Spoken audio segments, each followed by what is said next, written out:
Welcome to Kramer's Boogie Time News. Today we're going to be talking about some key events in World War II.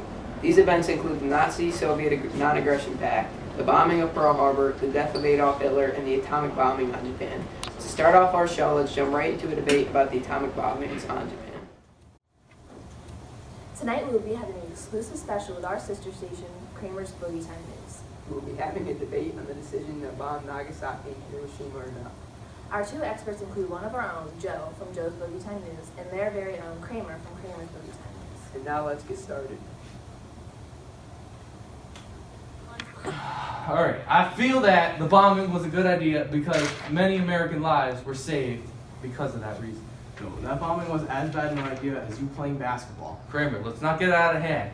The bombings was a serious thing that saved many POWs and American lives. It prevented the Japanese attack on U.S. soil, but at what cost? The casualties were upward near 200,000 people and had nothing to do with the war. True, many people were killed due to the bombs, but the bombing was revenge for the attack of Pearl Harbor. More than 2,000 American soldiers and sailors died in the battle. The casualties at Pearl Harbor were nothing compared to the casualties at Hiroshima and Nagasaki. Their backs were against the walls, and Pearl Harbor was a tragedy, but it didn't justify killing 200,000 people. Yeah, some of what you said was interesting, but some people needed saving from the bomb. Richard Gordon was a POW that spent most of his time in a Japanese internment camp. Throughout his time there, he lived through brutal conditions. Gordon said that if they had invaded Japan, the POWs would have been killed because the guards would have had to be on the front lines. If it wasn't for the bombs, he would have been killed. Are we risking POWs' lives by dropping an atomic bomb in Japan? Wouldn't a more orchestrated attack lead to less innocent deaths? The bombs obliterated all signs of life and made the land unlivable. Trees and flowers couldn't grow, and radiation made it unbearable. The total amount of people in the orchestrated attacks, that could have been the same amount of people as killed as in the bomb. Could have been. Here's the facts, boy. Almost 200,000 people did die in the bombings, and we could have avoided a tragedy. Your roasts are as bad as your shooting percentage. Kramer, you're one of those kids that really want to play basketball for school but really can't. Because your skills are inadequate. Alright, I think it's time for a commercial break. Thank you all for coming in. We appreciate it. Even after that heated debate, no one is denying how horrible the events at Pearl Harbor on December 7th, 1941 were. Here with us now, we have a formerly enlisted Marine who has a first-hand account to the events that went on that day. It was just before 8 a.m. on December 7th, 1941. I shouldn't have been there as it was my day off, but before I left, a loud explosion echoed through the base. I heard a loud boom, but then I realized that the explosions wouldn't stop. It was then I realized the base was under attack. I immediately reported to our station, and not long after we launched a counterattack on the planes above, shooting them down one by one.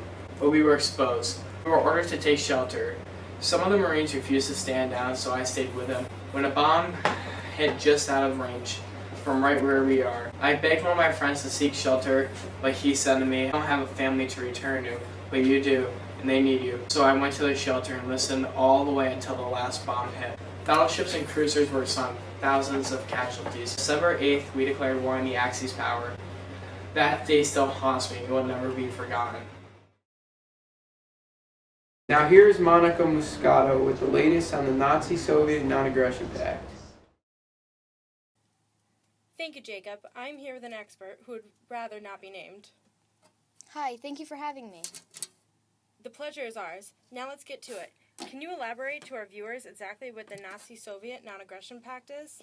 Well, on August 23, 1939, shortly before World War II broke out in Europe, Nazi Germany and the Soviet Union, who might I add were enemies, signed out a non-aggression pact where both of the two countries made an agreement to take no military action against one another for the next 10 years. That sounds like dealing with the devil. Plus, I'm sure it was very surprising to hear that two countries that were not too fond of each other had signed a non-aggression pact, especially when it was a major war coming into action. It makes me wonder what was going through the leaders' minds. You are very correct, Monica. Now we can never really know what has gone through their heads, but I do know this. Nazi Germany's leader, Adolf Hitler, knew that his country was about to go to war, so he thought ahead. He was already planning on fighting the war on the Western Front, and fighting on the Eastern Front would severely weaken them. By agreeing to this pact, he would be reassured that he wouldn't have to worry about sending troops there to fight off the Soviets to the east. As for the Soviet Union's leader, Joseph Stalin, he thought of it as time to build up his army and also as a way to preserve the peace with Germany. Now, even though the pact was meant to last 10 years, how long was it actually put into action? As mentioned before, it was signed in August of 1939, and just less than 2 years later, in June of 1941, the pact fell apart when Hitler decided to break the pact and attack the Soviet Union.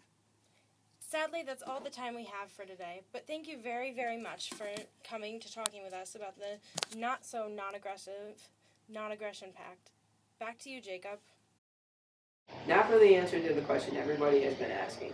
How did Adolf Hitler handle it when he knew he was going to be on the losing side of the war? The answer, he didn't. On April 30th, 1945, less than a day after marrying Eva Braun, he shot himself in the head. Shortly thereafter, Eva ingested cyanide, deadly poison. As per request, his servant followed up with his last wish and burned the house down with him and Eva's body inside. And that's it. The Nazis' head leader was gone, and soon so would Nazi Germany. That's the end of the newscast. Now that you know more about World War II, have your views changed on the war? After that intense debate, have your thoughts changed on the atomic bombing of Japan? I guess that's for you to decide. We hope that you learned something from our segments on the Nazi-Soviet non-aggression pact and how the death of Adolf Hitler was a prefigure as to what would happen to Nazi Germany. And just remember, take a brief moment to thank and honor all of those who fought in World War II, especially those from Pearl Harbor. Thank you for joining us and have a good night.